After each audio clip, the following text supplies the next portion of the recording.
What I basically try to do is understand human nature, how the mind works, what makes us tick, what are the patterns of thought and emotion and motivation that characterize our species.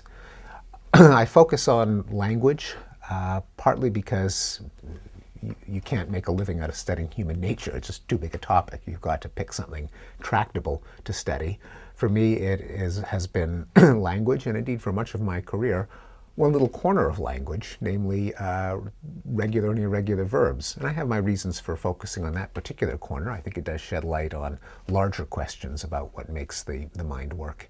But language as a general topic is, I think, a good entree into human nature for a number of reasons. It's distinctively human. If you're interested in general in what makes humans unlike mice and birds, language is a pretty good place to start, not only because of language itself, the fact that we make noise with our mouths in order to get ideas across, but because language has to be fine-tuned for the kind of thoughts and the kind of social relationships that humans want to share and negotiate with one another. So it's a window into human nature.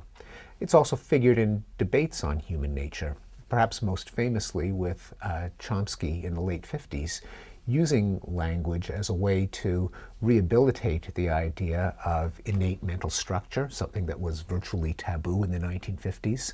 He said language is a very good candidate for something that is innately and uniquely human. So it's an opening wedge for the idea that important parts of the mind are innately structured. It's also a prime case of mental computation.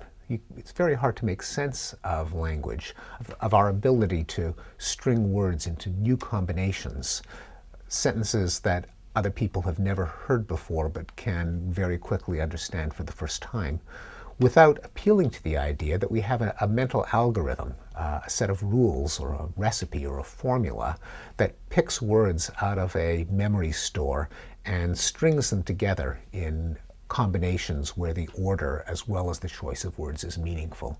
So language sheds light on the idea that the mind is a computational system. Certainly since adolescence, I was always interested in what makes people tick and what the implications are for larger questions. Given that if we know something about human emotion and human motivation, does that have implications for politics, for how we ought to run society? An ancient question, and one that I was eager to be involved in the lights of a modern scientific understanding of human nature, taking into account cognition and evolution and genetics and brain science and social science. I majored in cognitive psychology, which at the time was a relatively new field, and I thought a tremendously exciting field. It combined experimental psychology with linguistics and philosophy of mind and artificial intelligence, and I thought that was an exciting growth area in the 1970s when I picked a major, and I'm still excited by it. I went to Harvard, I think because it was the site of the cognitive revolution 10 to 15 years earlier, even though it had pretty much died out by the time that I got there. It still had something of an aura in my mind. Probably wasn't the best choice if the current me could have given advice to the younger me, but it worked out pretty well. And since then I've been kind of ricocheting between Harvard and MIT for most of my career, with a foray to Stanford and a couple of sabbaticals at Santa Barbara. But what I've always valued was ideas, conversation, being introduced to some new way of thinking about something, some new explanatory principle, some idea that I would never have thought of in a million years, but which makes everything click. And so I've always wanted to be in a place where there was a constant bombardment of these ideas. I did strategically take a sabbatical at University of California, Santa Barbara, which isn't as much of a brand name university as Harvard, MIT, and Stanford. But even brand name universities can get locked into a certain way of thinking. There can be a kind of a culture or a religion that becomes entrenched in a particular place. And I think you can't just be in one place and hope that all ideas will come to you. You have to occasionally venture out into places where they think very differently. For me, Santa Barbara, which was the home to evolutionary psychology, to influences like John Tooby, Leda Cosmides, Donald Simons, Napoleon Chagnon, voices from anthropology and evolutionary biology and economics were an important source of new ideas in my intellectual development. So I'm glad that I have left Cambridge for the wilds of California a few times. My main preoccupation today is using language as a window into human nature. I've studied language in the past as an example of human computation. What are the kinds of simple operations of lookup and combination that the mind is capable of? How is language structured? What I'm turning to now is the interface between language and the rest of the mind. How language can illuminate our social relationships. For example, why is so much of language use veiled or indirect or done via innuendo rather than people blurting out exactly what they mean? Why do I say, if you could pass the salt, that would be great, instead of give me the salt? Why does someone make a sexual overture in terms of, would you like to come up and see my etchings, rather than, do you want to have sex? Why are threats so often veiled? Nice story you got there, would be a real shame if something happened to it. Given that the listener knows exactly what the speaker had in mind, it's not that anyone is fooled by the charade, but nonetheless, some aspect of the social relationship seems to be preserved if the request is slipped in between the lines. I'm interested in what that says about human relationships, about hypocrisy and taboo, also what it says about the kinds of relationships we have, like dominance versus intimacy and communality versus exchange and reciprocity. Just to be concrete, why do you say, if you could pass the salt, that would be great? Well, in issuing an imperative, you're kind of changing the relationship. You're turning it into one of dominance. You're saying to a friend or to a stranger, I'm going to act as if I can boss you around and presuppose your compliance. You may not want to move the relationship in that direction. At the same time, you want the damn salt. So if you say, if you could pass the salt, that would be great, it's such a non sequitur that the intelligence of the listener can figure out that it really is a request. But both of you know that you haven't actually turned the relationship into a superior, inferior.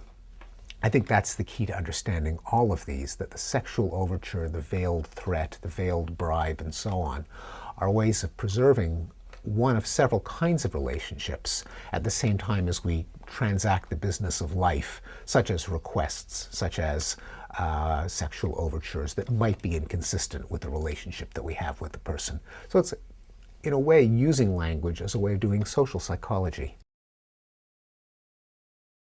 I'm also interested in the effect of memory on language. Why is so much language metaphorical? Not in terms of poetic ornamentation. We don't even realize that they're metaphorical.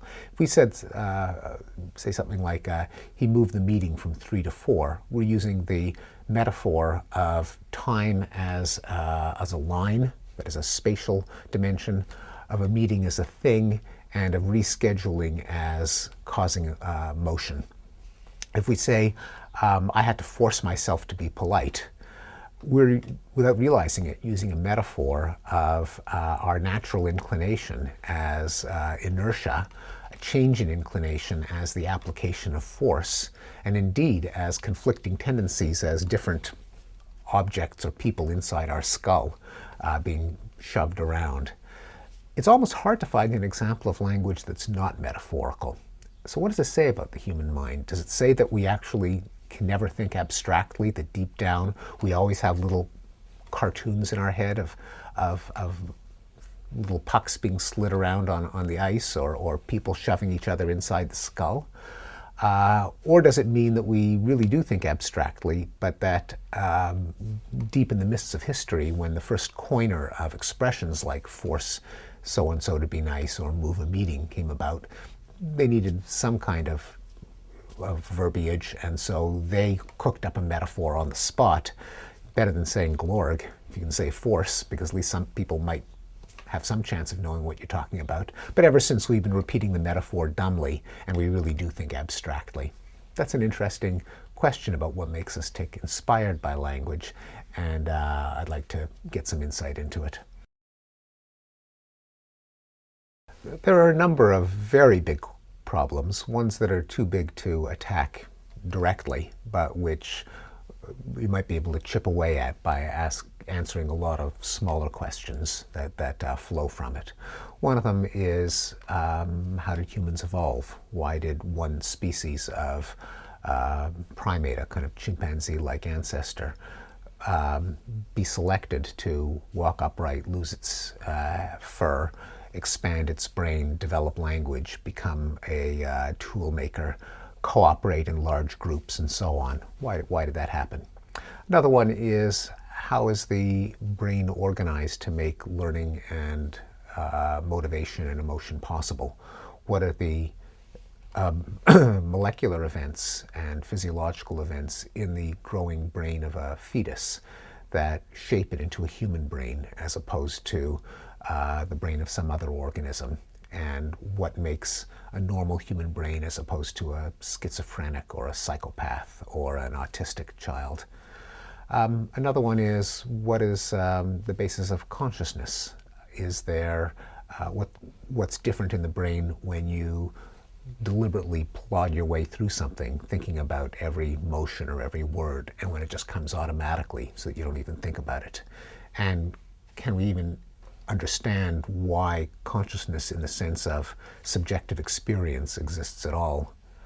How is the mind organized into components? I think it's unlikely that there's just one magic algorithm that the whole brain uses to solve every problem, from walking without falling over to organizing words into grammatical sentences, to recognizing faces, to planning your day.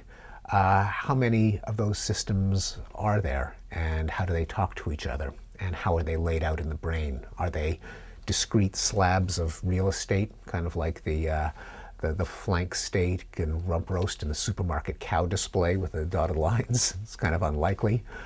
Are they completely interdispersed, like the hard disk of your computer when it's fragmented? So the different parts that belong to one system are scattered all over the place and work because of their interconnections, but we'll never be able to see them as blobs on a brain scan. Is it something in between? How much variability is there from one person to another? What is our innate endowment? It can't be something as specific as a particular language or even a particular sexual system like monogamy or polygyny, because we know that cultures vary. Some are enforce monogamy, some have polygyny, a few even have polyandry. Some cultures speak Japanese, others English, others Yiddish, others Swahili.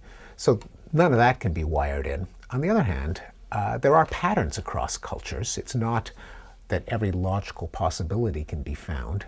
In fact, it would be impossible to learn a language or to learn a system of social mores unless you sorted the perceptual input into certain categories so that you could begin to crack the code of the culture you're born into. You can make sense of it. Otherwise, you could, if you just recorded it like a VCR or a DVD recorder, you'd be able to regurgitate back what you've seen, but you wouldn't be able to function intelligently to say and do things that made sense in your culture, even if they weren't replicas of experiences that you had before. So how do you crack the code of your language and culture? There's got to be something innate that it's not easy to put your finger on, because it can't be as concrete as a particular cultural product, but it can't be so generic that it wouldn't give you the tools to figure out your culture. So what is that in-between ground that might be our innate endowment?